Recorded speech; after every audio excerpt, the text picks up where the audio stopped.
এবং কি কি জিনিস অবশ্যই বর্জনীয়। 1. আপনার কাজের জন্য উপযোগী ও সঠিক রং নির্বাচন করুন। 3 বা কৌটোর গায়ে লেখা নির্দেশাবলী সতর্কতার সঙ্গে পড়ে নিন। রং করার পূর্বে রং করার স্থান পরিষ্কার করে ভালোভাবে শুকিয়ে নিন। প্রত্যেকবার ব্যবহারের পূর্বে টিনের ভিতরের রং ভালোভাবে নেড়ে নিন।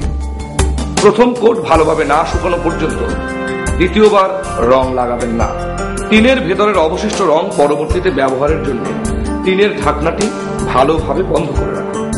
পাতলা করা রং দীর্ঘদিন রেখে দেওয়া ঠিক না। রং করার ব্রাশ রং সহ বা অপরিষ্কার রেখে দেবেন না।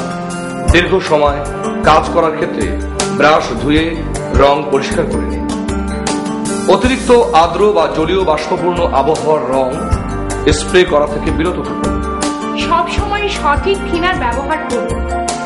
রং পাতলা করার ব্যাপারে নির্দেশ মেনে চলুন। কোনো রঙে অতিরিক্ত পাতলা করবেন না।